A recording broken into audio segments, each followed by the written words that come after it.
샬롬, 좋은 아침입니다. 한 주를 마무리하는 또 금요일입니다. 오늘도 또 힘차게 시작하시고 또 하나님께서 주시는 그 은혜를 공급받는 귀한 하루가 되기를 간절히 소망합니다. 고린도후서 6장 14절부터 16절까지의 말씀을 생각해 보겠습니다. 사도 바울은 자신의 사도 직분에 대해서 이야기를 하면서 거룩과 관련된 주제를 다루고 있습니다. 먼저 우리가 생각해야 될 것은 왜 사도의 직분을 말하는 가운데 이 거룩의 문제를 다루느냐라는 건데요. 여러분, 거룩이라는 게 뭡니까? 1차적으로 우리가 생각해 볼 수 있는 건 윤리적인 개념이 절대 아닙니다.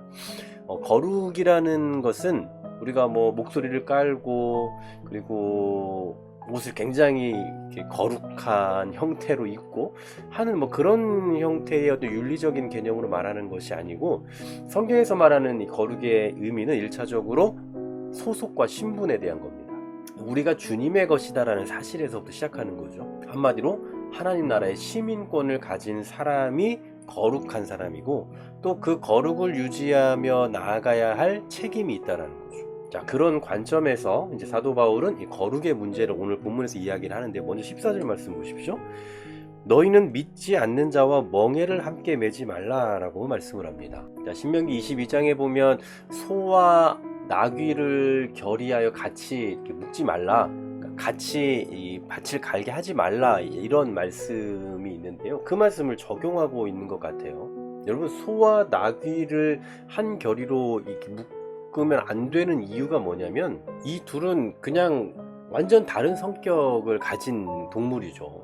속도도 다를 거고요. 또 책임질에 대해서 소는 되새김질을 할 수 있지만 또 나귀는 되새김질을 하지 못하는 것으로 분류가 되잖아요. 그러니까 이 둘이 같이 묶어서 일을 한다라고 볼 때에는 하나는 반드시 손해를 볼 수밖에 없는, 피해를 볼 수밖에 없는 상황인 거예요.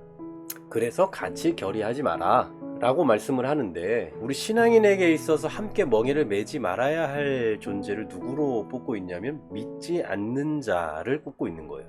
믿지 않는 자와 멍에를 함께 매지 말아라, 함께 걷지 말아라, 함께 하지 말아라 라는 얘기입니다. 칼빈 같은 경우는 이제 이 말씀에 대해서 결혼도 어느 정도 포함은 되지만 다 반드시 결혼에 대한 이야기를 하고 있는 건 아니다 라고 또 그렇게 말하고 있어요. 그러니까 우리가 이 말씀을 가지고 불신자와 결혼하면 안 된다 이렇게 말하는 경우가 있는데, 1차적으로 그런 의미는 아닐 거라는 겁니다. 그럼 어떤 의미냐? 어쩌면 믿지 않는 자는 거짓 사도들, 사도 바울이 계속해서 앞서 본문에서까지 지적하고 있었던 거짓 사도를 의미한다라고도 볼 수 있어요. 그렇게 본다면 이 거짓 사도들과의 교제를 끊으라, 이런 의미로 볼 수 있겠죠. 또 다른 의미로는 예수 그리스도를 믿지 않는 사람들과 함께하는 삶을 살지 말아라. 그러니까 함께 동행하는 삶을 살지 말아라. 그러니까 같이 일을 하지 말라, 아니면 상종하지 말라, 이런 말을 하는 게 아니라 함께 동행하는 삶을 살지 말아라. 이 동행이라는 의미 안에는 여러 가지가 내포되어 있겠죠. 중요한 것은 불신자와는 전혀 관계하지 마라, 이런 말을 하고 있지는 않아요. 왜냐하면 사도 바울은 불신자들에 대해서 계속 복음을 전했던 사람이잖아요. 그러니 단순히 불신자를 의미하는 것만은 아닐 거다라는 거예요.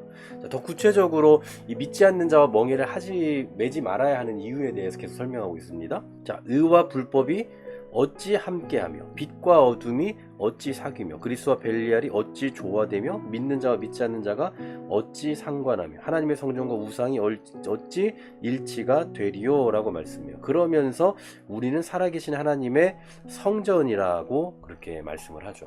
자, 이걸 좀 표로 나눠보면 더 좋겠습니다만, 신자와 불신자의 삶을 확연히 나눠줘 놓고 있어요. 의와 불법, 또 빛과 어둠, 그리스도와 벨리알, 믿는 자와 믿지 않는 자, 하나님의 성전, 우상, 완전히 지금 대비되는 그 관계로 설명을 해주고 있죠. 이 말씀을 통해서 우리가 이 세상을 살아가는 그 원칙에 대해서 좀 생각해 볼 수 있을 것 같습니다. 사도 바울이 말하고 있는 신앙인의 삶의 방식, 첫 번째로는 이 세상, 즉 믿지 않는 사람들은 우리와 영적인 교제의 대상이 될 수는 없다라는 사실이에요. 여러분, 믿지 않는 자들 혹은 불신자의 세계에는 우리가 복음을 전해야 할 대상인 거지 우리의 교제의 대상은 아닙니다. 어떤 건지 이해가 가십니까? 그러니까 우리가 상종하지 마라, 상대하지 마라, 절대 이런 거 아니에요.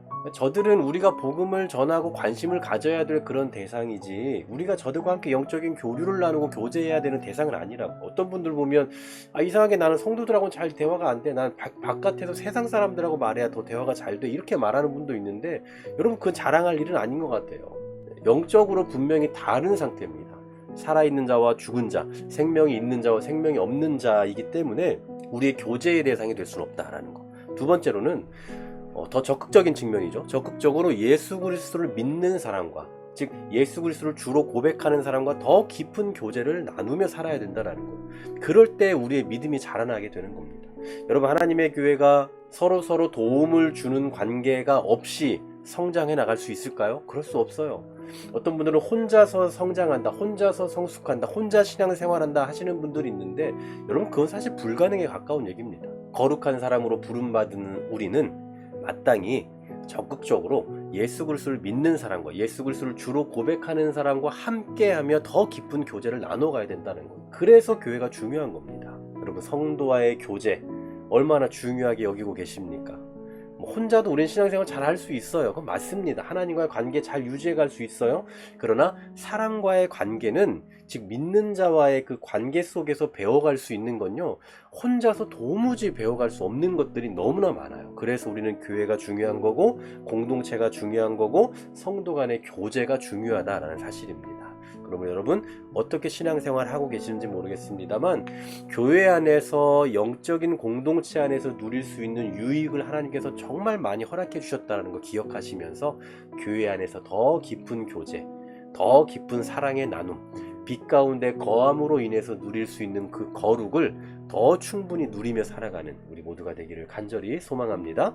하나님 감사합니다. 우리가 함께 교제하고 함께 거룩을 나누며 함께 누릴 수 있도록 교회를 허락해 주시고 공동체를 허락해 주심을 참으로 감사를 드립니다. 이 공동체를 통해서 우리에게 누릴 수 있는 것들이 참 많이 있음을 기억하면서 공동체 안에서 더 많은 것들을 누리며 함께 하고자 하며 그 안에서 더 깊은 사랑과 배움을 누리며 나아가는 우리 모두가 되도록 인도하여 주시옵소서. 다시 한번 교회의 소중함을 기억하며 우리 공동체의 소중함을 생각하는 이 아침 되기를 소망하며 예수 그리스도의 이름으로 기도하옵나이다. 아멘.